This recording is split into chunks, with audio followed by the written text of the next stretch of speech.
नमस्कार ओडिशा आज 21 डिसेम्बर 2025 रविवार आपण माने शुणुचंती एसपी ओडिया न्यूज। भिडियोटी को शेष पर्यंत देखंतु जहा फଳରେ कि मात्र किछि समय मध्यरे आज दिनर संपूर्ण खबर जानि परिबे।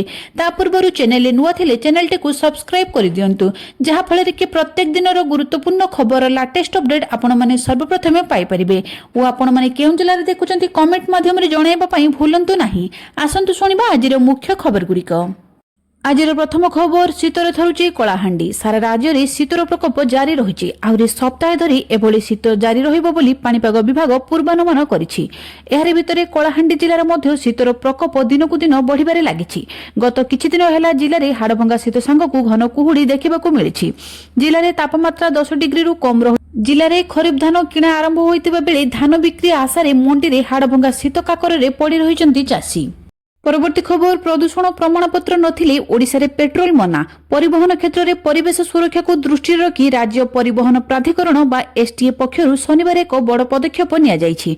प्रदूषण प्रमाणपत्र बा पीयूसीसी नथिले पेट्रोल किंबा डीजेल मिलिबो नाही बोली तैल कंपनी मानकु राज्य परिवहन प्राधिकरण पक्षरु चिठी लेखा जायछि। मोटरयान नियम उल्लंघन करी प्रदूषण करुतबा जानवाहन पई एही नियम लागू करा जायछि। परवर्ती खबर सरकारଙ୍କ बड़ घोषणा। ओडिशा रे उच्च शिक्षार विकास को नहीं ओडिशा विजन डॉक्यूमेंट 2036 और 2047 रे चारोटी प्रमुख मानदंड को स्थानित करा जायछि। उच्च शिक्षा क्षेत्र में 2036 सुधा 50% और 2047 सुधा 60% सामग्रिक शिक्षा अनुपात को सुनिश्चित करा जिवो। शिक्षानुष्ठान गुड़िक लिंगगत समानता और पछुआ वर्ग को आसुथिबा छात्री मानक अंतर्भुक्तिकरण उपरे प्राधान्य दिया जिवो।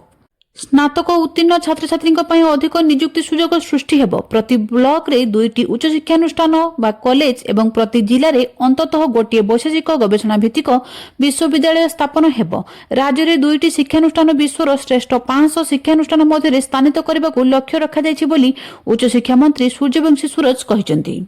परवर्ती खबर भुवनेश्वर हेबो भिसा सेंटर आउ जीवाकू पड़िबो नाही दिल्ली कोलकाता। भुवनेश्वर हेबो ग्लोबल भिसा एप्लिकेशन सेंटर। एने राज्य सरकार 3000 वर्ग फुट जगह जोगाई देबे। बरमुंडा बस टर्मिनाल बिल्डिंग रे कार्यक्षम हेबो भिसा सेंटर। भिसा पई आउ कोलकाता दिल्ली हैदराबाद को जीवाकू पड़िबो नाही। परवर्ती खबर खुशी खबर देले मुख्यमंत्री 56,000 युववर्ग को मिलिबो नियुक्ति। ओडिशा देशर विकासर इंजिन हेबाकू संपूर्ण प्रस्तुत बोली मुख्यमंत्री मोहन चरण माझी शुक्रवार हैदराबाद स्थित इन्वेस्टर्स मीट्स रो उद्यापनी अवसर रे कहिसंती। मुख्यमंत्री कहिसंती जे ओडिशा निवेशक सम्मेलन एक एभली प्लाटफर्म जेउठी निवेशक माने दीर्घस्थायी भाबे पुंजी निवेश करी स्थानर शिल्प को सुनिश्चित करि परिबे।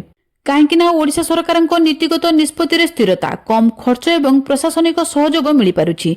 एही व्यवस्था माध्यम रे ओडिशा निजको एक भविष्यतमुखी निवेश गंतव्यस्थली भाबे गढ़ी तोळुछि बोली मुख्यमंत्री कहिसंती। परवर्ती खबर राज्य पाई गौरव आनिले रंजना। थाईलैंड रे चलिथिबा अंतर्जातीय पारा एथलेटिक प्रतियोगिता रे गंजाम जिला पुरुषोत्तमपुर ब्लॉक कुशपुर ग्रामर रंजना नायक 2 गोटी रौप्य पदक पाई देश और राज्य पाई गौरव आनिछंती। एहाकु नै ब्लॉक प्रशासन पक्षरु शनिवार संबर्धना दिया जायछि। बीडीओ शरद कुमार पात्र, खलिकोट विधायक पूर्णचंद्र सेठी, वरिष्ठ भाजपा नेता अरुण कुमार पंडा प्रमुख रंजना को बासभवन को जाई संबर्धित करी शुभेच्छा जणाई सहयोग जोगाई देबा पाई कहिसंती। परवर्ती खबर सुभद्रा को नहीं आसिला नुआ अपडेट। सुभद्रा को नहीं आसिला बड़ खबर। 18,000 टंका वृत्ति पाउथिले सुभद्रा पाई अयोग्य हेबे छात्री। जेउ छात्री 18,000 टंका वृत्ति पाउथिबे से माने सुभद्रा पाई अयोग्य विवेचित हेबे। कोनोसी छात्री 18,000 बा ताठारु अधिक टंकार वृत्ति केंद्र बा राज्य सरकारंगटु सहायता पाउथिले से मानकु सुभद्रा सहायता मिलिबो नाही बोली कुहा जायछि। एने 2 विभाग रिपोर्ट मागिला महिला और शिशु विकास विभाग, उच्च शिक्षा विभाग एवं अनुसूचित जाति जनजाति और संख्यालघु विभाग सचिव को पत्र लिखिछि। विभाग पक्षरु प्रदान करा जायतिबा निर्दिष्ट फॉर्मेट रे 2023-24 और 2024-25 आर्थिक वर्ष रे केउ छात्र छात्री माने 18,000 टंकारु अधिक छात्रवृत्ति नेइछन्ती तार समस्त तथ्य प्रदान करिबा लागि चिठी लिखिछि विभाग। सुभद्रा नियमावली अनुसार एही योजना अधीन रे योग्य हेबा पई हिताधिकारी बयस 21 वर्ष किंबा ताठारु अधिक एवं 60 वर्ष रु कम होइथिबा आवश्यक। जेउमानकु 2025 मार्च 31 तारिख सुधा 21 वर्ष होइथिबो सेमाने सरकारंको एही योजना रे शामिल हेबा पई आवेदन करि परिबे बोली उपमुख्यमंत्री प्रभाती परिडा सूचना दैछन्ती। ନୂଆ ଆବେଦନକାରୀ ଯୋଗ୍ୟ ବିବେଚିତ ହେଲେ ନୂଆ ବର୍ଷ ଠାରୁ ସେମାନଙ୍କୁ ସୁଭଦ୍ରାର କିସ୍ତି ମିଳିବା ଆରମ୍ଭ ହୋଇଯିବ ଓ ମାର୍ଚ୍ଚ 8 ତାରିଖରେ ସମସ୍ତଙ୍କୁ ସୁଭଦ୍ରାର ଚତୁର୍ଥ କିସ୍ତି ମିଳିବ। ପରବର୍ତ୍ତୀ ଖବର, ରାସ୍ତା କଡ଼ରେ ପଡ଼ିଛି ଲକ୍ଷ ଲକ୍ଷ ଟଙ୍କାର ଔଷଧ। ସରକାର ନିରାମୟ ଯୋଜନାରେ ସାଧାରଣ ଗରିବ ଲୋକଙ୍କ ପାଇଁ ପ୍ରତି ସ୍ୱାସ୍ଥ୍ୟ କେନ୍ଦ୍ର ଓ ଉପସ୍ୱାସ୍ଥ୍ୟ କେନ୍ଦ୍ରଗୁଡ଼ିକୁ କୋଟି କୋଟି ଟଙ୍କାର ଔଷଧ ମାଗଣାରେ ବିତରଣ କରୁଛନ୍ତି। ଏଥିପାଇଁ ସରକାର ତରଫରୁ କୋଟି କୋଟି ଟଙ୍କା ଖର୍ଚ୍ଚ ହେଉଛି। ତେବେ ମାଗଣାରେ ଔଷଧ ଲୋକଙ୍କୁ ଦେବା ପରିବର୍ତ୍ତେ ଲୋକ ଔଷଧ ଦୋକାନରୁ କିଣୁଛନ୍ତି। ଏଭଳି ଅଭାବନୀୟ ଦୃଶ୍ୟ ଦେଖିବାକୁ ମିଳିଛି ଜାତୀୟ ରାଜପଥ 326 ରାସ୍ତା କଡ଼ର ପାର୍ଶ୍ୱରେ କୁଡ଼ କୁଡ଼ ମେଡିସିନ ପେଟି ଫୋପଡ଼ା ଯାଇଛି। ତେବେ ଏତେ ପରିମାଣର ମେଡିସିନ କେଉଁ କାରଣରୁ ଫିଙ୍ଗାଗଲା ଆଉ କିଏ ଫିଙ୍ଗିଲା ତାହା ଏବେ ପ୍ରଶ୍ନବାଚୀ। ଏନେଇ ମୋହନା ଗୋଷ୍ଠୀ ସ୍ୱାସ୍ଥ୍ୟକେନ୍ଦ୍ର ଅଧିକାରୀ ଜୟ ପଣ୍ଡାଙ୍କୁ ପଚାରିବାରୁ ଏକ ସ୍ୱତନ୍ତ୍ର ଟିମ୍ ଗଠନ ହୋଇ ରାସ୍ତା କଡ଼ରେ ପଡ଼ିଥିବା କିଛି ଔଷଧ ଅଣାଯାଇଛି। ଏହି ବିଷୟରେ ମୋହନା ଥାନାରେ ଏକ ଲିଖିତ ଅଭିଯୋଗ କରାଯାଇଛି। ତଦନ୍ତ ଚାଲୁ ରହିଛି। ତଦନ୍ତ ପରେ ସତ୍ୟାସତ୍ୟ ଜଣାପଡ଼ିବ ବୋଲି କୁହାଯାଇଛି। ପରବର୍ତ୍ତୀ ଖବର, ମଣ୍ଡି ଖୋଲିବା ଦାବିରେ ଜିଲ୍ଲାପାଳଙ୍କ ଅଫିସ ସମ୍ମୁଖରେ ଧାରଣା ଦେଲେ ଚାଷୀ। ବଲାଙ୍ଗୀର ଜିଲ୍ଲାର ଅଧିକାଂଶ ମଣ୍ଡି ଏଯାଏ ଖୋଲି ନାହିଁ, ଯାହାଫଳରେ ଚାଷୀମାନେ ଧାନ ବିକ୍ରି କରି ନପାରି ହଇରାଣ ହରକତ ହେଉଛନ୍ତି। ତେଣୁ ଶନିବାର ଜିଲ୍ଲା କୃଷକ ସଂଘ ତରଫରୁ ବଲାଙ୍ଗୀର ଜିଲ୍ଲାପାଳଙ୍କ କାର୍ଯ୍ୟାଳୟ ସମ୍ମୁଖରେ ଧାରଣା ଦିଆଯାଇଥିଲା।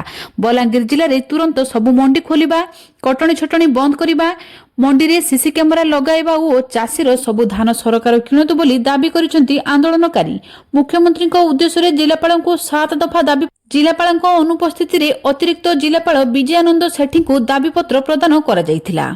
ପରବର୍ତ୍ତୀ ଖବର, ରେଞ୍ଜରଙ୍କ ଘରୁ ମିଳିଲାଣି ପୁଳା ପୁଳା ଟଙ୍କା। ଜଗତସିଂହପୁର ରାହାମା ରେଞ୍ଜର ରାଜେନ୍ଦ୍ର ସାମନ୍ତରାୟଙ୍କ ଘରେ ଭିଜିଲାନ୍ସ ଚଢ଼ାଉ ପରେ ମିଳିଲାଣି 67 ଲକ୍ଷ ବ୍ୟାଙ୍କ ଓ ପୋଷ୍ଟାଲ ଜମା।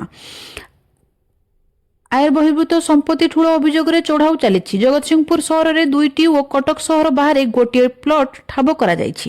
ଜଗତସିଂହପୁରରେ ଗୋଟିଏ 3 ମହଲା ଓ ଗୋଟିଏ 2 ମହଲା କୋଠା ଠାବ ହୋଇଛି। 3.5 ଲକ୍ଷର ନଗଦ ଟଙ୍କା, 200 ଗ୍ରାମ ସୁନା ଅଳଙ୍କାର ଠାବ ହୋଇଥିବା ବେଳେ ଗୋଟିଏ 4 ଚକିଆ ଓ 2ଟି 2 ଚକିଆ ଯାନ ମଧ୍ୟ ମିଳିଛି। ପରବର୍ତ୍ତୀ ଖବର, ଇସ୍ରୋର ବଡ଼ ପଦକ୍ଷେପ। ଗଗନୟାନ ମିଶନ ପାଇଁ ସଫଳ ହେଲା ପାରାଚ୍ୟୁଟ ପରୀକ୍ଷା। ମହାକାଶକୁ ଭାରତର ପ୍ରଥମ ମାନବ ପ୍ରେରଣ ଦିଗରେ ଶନିବାର ଆଉ ଏକ ବଡ଼ ପଦକ୍ଷେପ ସଫଳ ହୋଇଛି। ଭାରତୀୟ ମହାକାଶ ଗବେଷଣା ସଂଗଠନ ବା ଇସ୍ରୋ ଗଗନୟାନ ମିଶନର କ୍ରିଉ ମଡେଲ ଡିସେଲେରେସନ ସିଷ୍ଟମ ପାଇଁ ଡ୍ରଗ୍ୟୁ ପାରାଚ୍ୟୁଟ ପରୀକ୍ଷା ସଫଳତାର ସହ ସମ୍ପୂର୍ଣ୍ଣ କରିଛି। 2026ରେ ମାନବବିହୀନ ଗଗନୟାନ ମିଶନ ଲଞ୍ଚ ପାଇଁ ଇସ୍ରୋ ଜୋରଦାର ଉଦ୍ୟମ ଚଳାଇଛି। 18 ଓ 19ରେ ଡିଆରଡିଓର ଚଣ୍ଡିଗଡ଼ସ୍ଥିତ ଟର୍ମିନାଲ ବାଲିଷ୍ଟିକ ରିସର୍ଚ୍ଚ ଲାବୋରେଟୋରୀରେ ଥିବା ରେଲଟ୍ରାକ୍ ରକେଟ ସ୍ଲେଡର ଏହି ପରୀକ୍ଷା କରାଯାଇଛି। ଗଗନୟାନର କ୍ରିଉ ମଡେଲ ଡିସେଲେରେସନ ସିଷ୍ଟମର 4 ପ୍ରକାରର 10ଟି ପାରାଚ୍ୟୁଟ ବ୍ୟବହାର କରାଯିବ। ଗଗନୟାନ ପୃଥିବୀ ବାୟୁମଣ୍ଡଳ ଦେଇ ଫେରିବା ସମୟରେ ଏହାକୁ ମନ୍ଥର ଓ ସ୍ଥିର କରିବା ନିମନ୍ତେ ପାରାଚ୍ୟୁଟଗୁଡ଼ିକୁ ବ୍ୟବହାର କରାଯିବ।